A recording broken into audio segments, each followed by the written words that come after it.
Before we start, I would like to give a very special thanks to Nintendo of Europe for providing us with this review copy. It's time for another party, a Mario Party. With a surprise reveal back at E3 2018, Super Mario Party is already upon us. Changing its naming convention from the expected Mario Party 11, Nintendo presents this game as a complete refresh of the series that returns to the original style of gameplay. Is the game truly worthy of being called Super? My name is Tris, and let's find out in this review. Like most entries in the Mario Party series, the story is relatively simple. Everyone wants to be the true superstar, and they'll honor their long-going tradition to figure out who's worthy of this title with the party. It's a simple story that's used quite often in the series to kick off the parties, but truthfully, it never really gets old. This doesn't simply pit Mario and friends against each other though, as it also pits them against Bowser and his minions. While there isn't particularly a story mode like in some older entries, there is a single-player mode called Challenge Road, which functions similarly to the minigame island mode of Mario Party Top 100, challenging the player to every minigame in the game. I'll be honest here, when I saw that Super Mario Party was to be played with a single Joy-Con, so much focus on the motion controls, I felt concerned. This felt like a major complaint in Mario Party 8 onwards, the motion controls being very hit or miss among the player base. Now that I've actually been able to play the game though, not only can I say that these concerns are completely gone, but this is the most fun I've had with motion controls in any Mario Party game to date. I personally find the single Joy-Con rather comfortable to hold, and its motion controls are incredibly smooth. Of the 80 minigames in Super Mario Party, not all make use of motion controls, but they do all work very nicely on the Joy-Con. The game makes great use of the controller's HD rumble, regardless of atmospheric, challenges, or full minigame focus. Stepping away from the Joy-Con, Super Mario Party is filled with 80 minigames, varied into free-for-all, 2v2, 1 vs 3, team minigames, co-op minigames, and rhythm minigames. Rhythm minigames are all completely motion controlled, and found in the mode Soundstage, where players compete to put on the best show by scoring the most points for staying on rhythm. This is my personal favorite mode in the game, as I feel this entire mode and all of its minigames are presented and executed so well. I'll go more into that later though. Moving on, co-op minigames are found in the River Survival mode, which tasks players to work together to reach the end of a river within a time limit. Players have to hit balloons along the way to play the co-op minigames, and to do that, they must work together to row the raft in the correct direction. There's several different branching paths, and the team must work together to reach the different end goals. Even when not in a co-op minigame, River Survival keeps players actively participating enough that the entire mode feels like one big co-op minigame anyway. The rest of the minigame types are found in both the Mario Party and Partner Party modes. When it comes to minigames, I have plenty of new favorites, such as Sizzling Steaks, which tasks players with cooking all sides of a diced cube of steak, and Pie Hard, which is a food fight with pies. The minigames all play really well, and best of all, they're all fun. Some definitely feel inspired by fun minigames of older entries in the series, and I think that's a really completely welcome inspiration. For those looking for the gameplay of classic Mario Party, well, the Mario Party mode definitely delivers. 4 players navigate a board game, chasing down the star space, aiming to collect the most stars and coins over a set amount of turns. After each player takes their turn, then it's minigame time. As an avid fan of the Mario Party series, loving the GameCube era of the series the most, I can very safely say that this formula not only works well, but it truly feels like the gameplay of the older Mario Parties has returned to us. Of course, there's some additions to this old formula, such as allies, which assist players with their dice rolls. For those looking for a strategic-heavy twist on your typical Mario Party formula, then Partner Party is one to check out. This 2v2 mode is similar to Toad Scramble from Mario Party Star Rush, moving players along a grid-based board in any direction. Players can pick up allies by running into them, which then allows them to use their dice blocks, while also receiving additional numbers added to their rolls. The boards here are the same as in Mario Party, but with the grid system, they play pretty differently and only their theme is shared. This mode has a stronger emphasis on strategy, as players are encouraged to work together with their teammate to get the most stars and coins.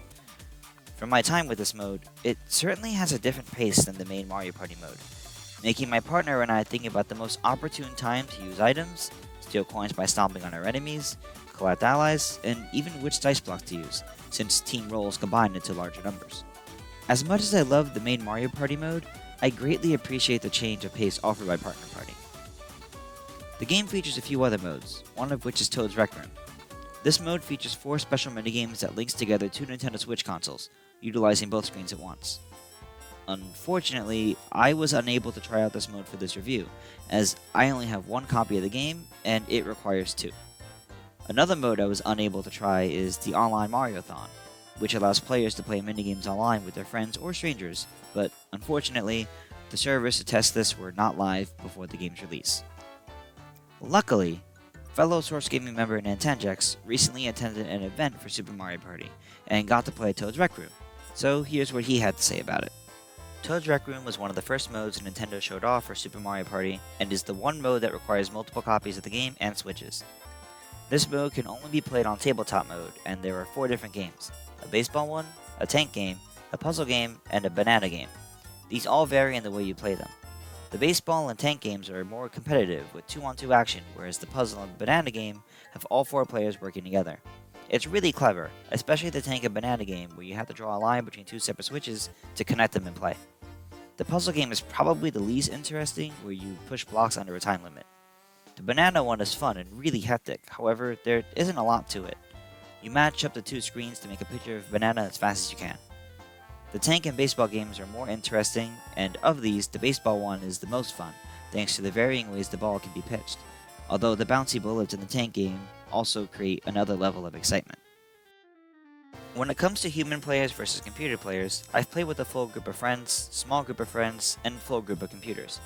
Like older entries in the series, computers are typically rather easy unless they're on the very hard or master difficulties, which definitely made them on par with human players, at least from my own experience. Overall, the gameplay of Super Mario Party is incredibly solid. The main party modes play with sound gameplay that gives fans of the series exactly what they've been missing. The side modes of River Survival and Soundstage are great additions that have exciting replay value.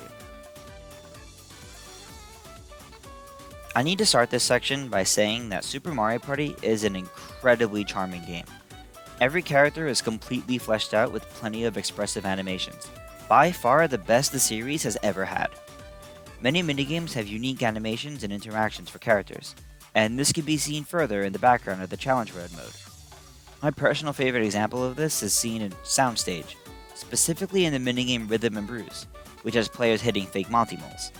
While every character goes along with the minigame, if Monty Mole is playing, he explicitly has a nervous or fearful animation, clearly not comfortable whacking his buddies, even if they're fake. Aw, poor little guy. Beyond the character animations and interactions, Super Mario Party has beautiful presentation. Its visuals look great, with its characters and board maps all looking amazing. Just look at how cute these Bob-ombs are on this Ferris wheel, and this Koopa Troopa building a sand blooper. The flow of the game is also really great. As soon as the game is launched, you're prompted with the number of systems and players, then move right into the character select screen. Rather than having to pick characters for each mode, you put them right at the start and can navigate the Party Plaza, which is essentially a free roaming main menu, to play any mode you'd like. If walking around and talking to characters isn't your style, then you can navigate using your Party Pad, which brings up an actual menu to utilize. The Party Pad actually gets updates as you progress through the game, however, you wouldn't know this unless you talk to Toad, which admittedly took me a little while to do. The game does this with a few instances, actually. This is one of my few real problems with Super Mario Party. Many of the unlockables are awarded by talking to various characters in the Party Plaza as progress is made through the game. Toad periodically updates the Party Pad, though it's not entirely obvious when to talk to him about it.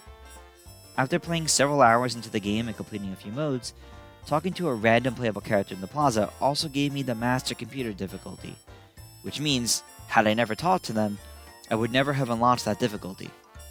The game never really gave prompts for me to search around and talk to everyone, for any reason other than why not. Besides that though, the rest of the game is presented really well. I'm particularly fond of how minigames are presented now, with the practice screen being integrated right into the explanation screen. I never felt confused with the minigames, and the entire game is really rather easy to understand, explaining itself well. The game is really clean and sleek, including all of its UI. Rather than the typical Mario Party layout of player stats in all 4 corners of the screen, everything is very clearly organized up top. Admittedly, in Mario Party and Partner Party, this also feels a bit basic and less expressive than the rest of the game, but I wouldn't really say it takes away from the rest of the experience overall. Super Mario Party answers the cries for a true Mario Party game to hit consoles once again. It truly returns to the original format of the classic entries in the series, adding some fun and interesting twists from the more recent entries, such as the character-specific dice blocks in Mario Party Star Rush. The game is full of content with fun and exciting gameplay that makes fantastic use of the Joy-Con technology. The amount of charm in the game reaches wholesome levels, and I don't think I'll ever get tired of it. While it doesn't do a very good job indicating new unlockables being available to the player, the gameplay is always smooth, and as long as the players interact with the environment, this shouldn't prove much of a problem. Between Mario Party, Partner Party, River Survival, Soundstage, and the ability to play minigames online with my friends, I can safely say that I've absolutely loved my time with this game. Super Mario Party has very quickly become one of my top favorite entries in the series, and I look forward to tons of parties with my friends. I very strongly recommend this title to any fan of the Mario Party series, especially the classic fans. This is truly the game that you have been waiting for. As a perfect celebration for 20 years of Mario Party, this game is completely worthy of its title. It really is a Super Mario Party. I confidently give this game a 4.5 out of 5 stars. Before we go, I'd like to give a special thanks to all of our patrons, including our super patron, the Duke of Dorks. You can find a link to his channel in the description below. If you like this video, give us a like. Want to share your thoughts on the game? Leave a comment below, or let us know on Twitter or Discord, which you can find the links to in the description. Make sure to subscribe to Source Gaming for more, and always remember to return to the source.